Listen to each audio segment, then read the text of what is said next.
بسم الله الرحمن الرحيم. الحمد لله رب العالمين، والصلاة والسلام على أشرف الأنبياء والمرسلين وعلى آله وأصحابه أجمعين ومن تبعهم بإحسان إلى يوم الدين. أما بعد، فأعوذ بالله من الشيطان الرجيم. بسم الله الرحمن الرحيم. وتعاونوا على البر والتقوى ولا تعاونوا على الاثم والعدوان. محترم حضرات اور خواتین اسلام، کووڈ-19 کی وجہ سے لاک ڈاؤن کی یہ جو مدت دراز سے دراز ہوتی جا رہی ہے، وقفے کے بعد یہ مدت جس طرح بڑھائی جا رہی ہے، اسی دوران ماہ رمضان بھی شروع ہو چکا۔ اللہ تعالیٰ نے ہم اور آپ کو جتنی توفیق دی ہے، اس کا فضل و کرم ہے کہ ہم اپنے اپنے طور پر اپنے گھروں میں اپنی عبادتوں کو انجام دیتے آ رہے ہیں۔ دعا کیجئے کہ اللہ تعالیٰ ہماری اور آپ کی ان ٹوٹی پھوٹی عبادتوں کو اپنے فضل و کرم سے قبول فرما لے۔ آج آپ حضرات اور خواتین کے سامنے ایک مسئلے کے حوالے سے گفتگو کرنی ضروری سمجھ رہا ہوں، اور وہ مسئلہ ہے جس کا چرچا سوشل میڈیا پہ بہت زیادہ ہے، اور لوگوں کے سامنے اس مسئلے کو لے کر متضاد قسم کے خیالات پیش کیے جا رہے ہیں، اور وہ مسئلہ ہے عید کی خریداری کا، عید کے لیے شاپنگ کرنے کا۔ دیکھیے، یہاں ایک بات ہم اور آپ کو یاد رکھنی چاہیے کہ عید مسلمانوں کے شعائر میں سے ہے، اور اللہ نے اگر استطاعت دی ہے، موقع دیا ہے، تو اس عید میں بھرپور طریقے سے شرکت کرنا، چاہے عیدگاہ نکلنے کا مسئلہ ہو، عیدگاہ میں جا کے نماز پڑھنا ہو، اور اللہ تعالیٰ کی توفیق کے مطابق بہتر سے بہتر کپڑے، ضروری نہیں کہ نیا ہو، لیکن موجود کپڑوں میں سے بہتر کپڑا، اور اگر اللہ نے استطاعت دی ہے تو نیا کپڑا، اور اچھا کھانا پینا، لوگوں کو کھلانا، یہ ساری چیزیں اس عظیم عید کی مناسبت سے کرنا، یہ اہل اسلام کی علامات میں سے ہیں، اور اللہ تعالیٰ کے شعائر کا حق ادا کرنے، ان کی تعظیم کرنے کا ایک پہلو ہے۔ لیکن اب کی بار ہمارے اور آپ کے سامنے جیسی صورتحال ہے، فی الوقت جب ہم یہ گفتگو کر رہے ہیں، لاک ڈاؤن 17 تاریخ تک ہی ہے، اس کے بعد پتہ نہیں اور بڑھے گا کہ نہیں، عید تو یقیناً 17 کے بعد ہی آنے والی ہے۔ اب یہاں ہمارے سامنے دو الگ الگ مسئلے ہیں، چاہے لاک ڈاؤن کی مدت بڑھا کر عید کے دن تک یا اس کے بعد تک لے جایا جائے، یا لاک ڈاؤن کی مدت کو 17 پہ روک کر چھوٹ دے دی جائے۔ دونوں ہی صورتوں میں ہمارے سامنے عید کی خریداری کے حوالے سے الگ الگ قسم کی باتیں آ رہی ہیں۔ ان میں سب سے پہلی بات یہ آ رہی ہے کہ ہمارے اپنے کچھ بھائیوں کا ماننا یہ ہے کہ اس لاک ڈاؤن میں چھوٹ جو دی جا رہی ہے عید کی مناسبت سے، اس کے پیچھے مقصد یہ ہے کہ مسلمانوں کے مال سے غیروں کا فائدہ ہو جائے، اس لیے بائیکاٹ کی کچھ لوگ دعوت دیتے نظر آ رہے ہیں۔ ہم یہ بات کہنا چاہیں گے کہ ایسی کسی مناسبت میں جبکہ حالات ملک کے طرح طرح کے مسائل میں ہم گھرے ہوئے ہیں، ایسے حالات میں ہم بس یہی کہنا چاہیں گے کہ اپنی پسند سے، اپنی مرضی سے واٹس ایپ پہ کوئی میسج عام کر دینا، اور ہر آدمی کا اپنی طرف سے کسی میسج کو پسند کر کے وائرل کر دینا، کسی بھی میسج کے مثبت اور منفی، یعنی اس کے پازیٹیو اور نیگیٹو جو اثرات ہو سکتے ہیں، ایفیکٹس ہو سکتے ہیں، ان کو سوچے سمجھے بغیر صرف تصویر کا ایک رخ دیکھ کر بائیکاٹ کی دعوت دینا یا کسی بھی قسم کی اس قسم کی خبریں عام کرنا، یہ قطعاً مناسب نہیں ہے۔ یہ سارے مسائل کمیونٹی لیول پہ ڈیسیشن لینے کے ہوتے ہیں، اس میں انفرادی طور پر اس قسم کا کوئی فیصلہ لینا درست نہیں ہوگا۔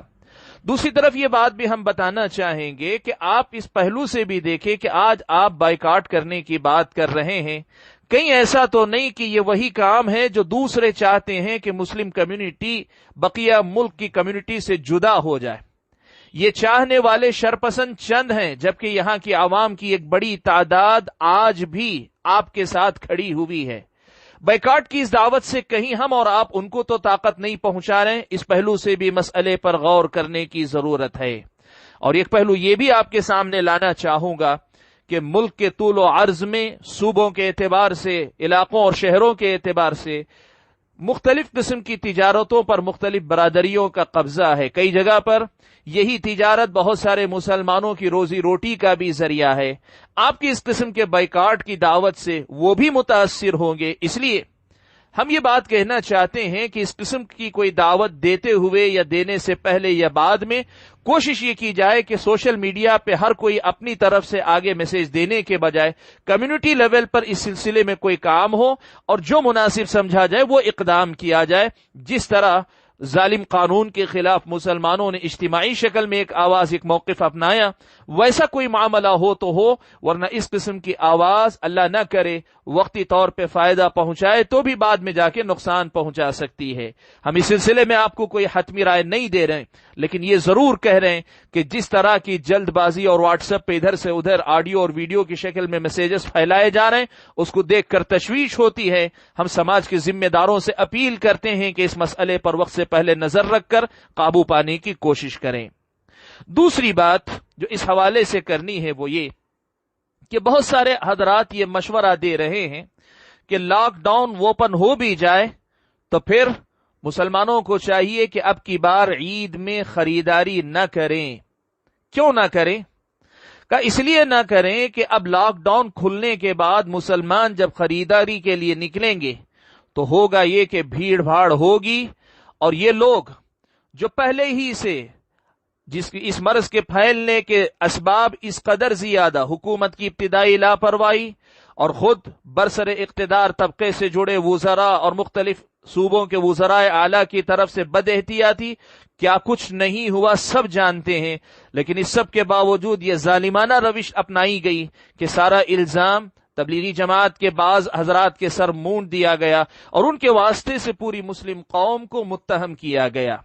اب اس وقت سخت خطرہ محسوس کیا جا رہا ہے کہ لاک ڈاؤن اوپن کر بھی دیا جائے یا لاک ڈاؤن میں چھوٹ دی جائے، دونوں ہی صورتوں میں بیماری کا تو خاتمہ نہیں ہوا ہے. ایسی صورت میں مسلمانوں کا نکلنا یہ مسلمانوں کی بدنامی کا باعث بن سکتا ہے. ہم یہ کہنا چاہیں گے یہاں پر کہ آپ یاد رکھیں، ایک طرف تو آپ کی یہ ذمہ داری بنتی ہے کہ لاک ڈاؤن ختم ہو بھی جائے، لیکن سوشل ڈسٹینسنگ کا یہ معاملہ بیماری کے خاتمے تک چلتا ہے تو آپ کو اور ہم کو احتیاط کرنی چاہیے. انتہائی ضرورت کی کوئی چیز ہو تو صرف وہ خریدنے کے لیے گھر کا مرد ایک آدمی دن کے کسی وقت جائے اور بھیڑ بھاڑ کیے بنا خرید کر واپس آ جائے. یہ جو پالیسی ہے عید کی خریداری، چاہے وہ آپ کے کپڑوں کی خریداری ہو، چاہے وہ آپ کے اپنے گھر کی جو عید کی ضرورتیں ہوتی ہیں، کھانے پینے کی ضرورتیں، وہ دونوں کے خریداری میں اسی پالیسی کو اپنایا جائے. بالخصوص ہماری خواتین کا ان حالات میں نکل کر جانا قطعاً مناسب نہیں ہے. یاد رکھیں، عید کے لیے نئے کپڑے ہونا ضروری نہیں. عید کے لیے آپ کے پاس موجود کپڑوں میں سے بہتر کپڑوں کا پہن کر جانا یہ سنت ہے پیارے نبی صلی اللہ علیہ وسلم کی. آج آپ صرف نئے کپڑے کے چکر میں باہر نکلیں گے اور بیماری واقعتاً اگر پھیل گئی تو آپ اللہ تعالیٰ کی نظر میں ایک انتہائی غلط کام کر رہے ہیں جو شرعاً جائز نہیں ہے. اور دوسری طرف اس کا پہلو یہ بھی ہے کہ بیماری نہ پھیلے، لیکن آپ کی بھیڑ بھاڑ کی وجہ سے، دکانوں میں آپ کے اکٹھا ہونے کی وجہ سے، بازاروں میں آپ کے اکٹھا ہونے کی وجہ سے اگر مسلمانوں پر، اسلام پر بدنامی کا دھبا لگتا ہے تو پھر یہ آپ کے لیے قطعاً جائز نہیں. میں نے آپ حضرات کے سامنے جو آیت کریمہ پڑھی اس میں اللہ تعالیٰ نے فرمایا وَلَا تَعَاوَنُوا عَلَى الْإِثْمِ وَالْعُدْوَانِ، گناہ اور ظلم اور زبردستی کے معاملات میں تم مددگار نہ بنو.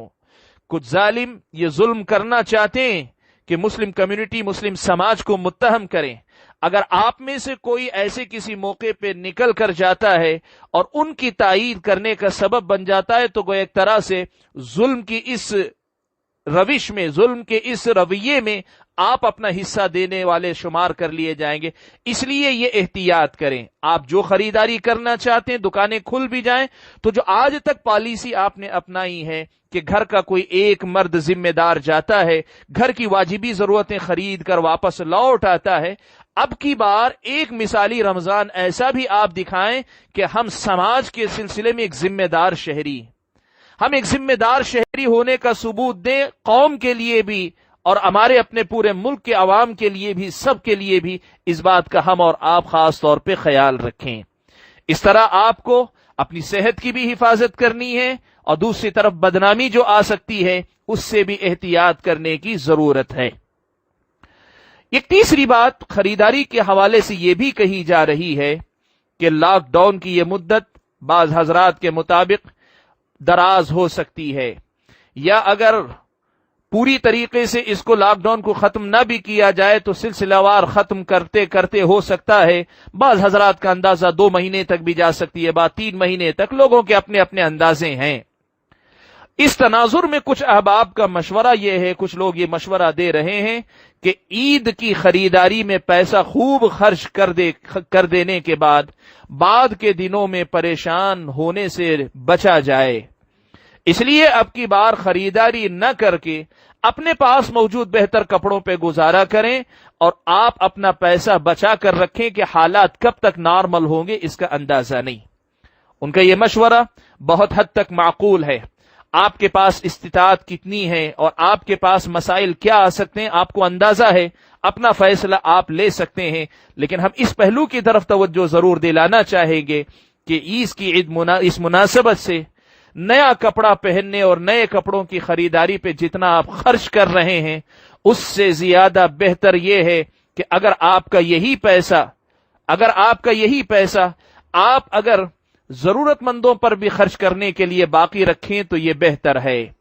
اللہ نے آپ کو دیا ہے، آپ نیا کپڑا بھی خرید رہے ہیں اور دوسرے سارے انتظامات کر رہے ہیں، اللہ برکت دے آپ کے مال میں۔ آپ نے ایک طرف عید کی خوشی کو بھی باقی رکھنے کی کوشش کی، دوسری طرف ضرورت مندوں کی ضرورت کا بھی خیال رکھا، بہت اچھی بات۔ لیکن اگر کبھی ایسی صورت کی توقع ہے کہ پیسے کے خرچ ہو جانے کے بعد خود کو یا آپ کے متعلقین کو یا کم از کم سماج کے بعد ضرورت مندوں کو پیسے کی کمی ہو سکتی ہے، مشکلات کا سامنا ہو سکتا ہے، تو ایسی صورت میں اپنے آپ کو سنبھال کر خریداری میں احتیاط اگر آپ کرتے ہیں تو یہ بہت اچھی بات ہے۔ یہ کچھ گزارشات تھیں عید کی خریداری کے حوالے سے کہ لاک ڈاؤن میں عید کی خریداری ہم کریں کہ نہ کریں۔ آپ سمجھدار لوگ ہیں، آپ کسی بھی مسئلے کو اشارے میں سمجھتے ہیں۔ ہم نے آپ کے سامنے جتنی باتیں رکھی کوشش کی ہے کہ صرف اشارے میں گفتگو کریں۔ ہماری اس گفتگو سے زیادہ آپ کی سمجھ پر بھروسہ ہے۔ اللہ تعالیٰ سے ہماری دعا ہے کہ اللہ تبارک و تعالیٰ آپ حضرات اور خواتین کو صحیح سمجھ بوجھ اور صحیح فیصلہ لینے کی توفیق عطا فرمائیں، اور ہماری اور آپ کی اس عید کو اللہ تعالیٰ خوشیوں بھری عید بھی بنائیں، اور کسی بھی قسم کے فتنے یا کسی بھی قسم کی بدنامی سے بھی اللہ تعالیٰ ہم اور آپ کی حفاظت فرمائیں، آمین۔ وآخر دعوانا ان الحمد للہ رب العالمین، والسلام علیکم ورحمۃ اللہ وبرکاتہ۔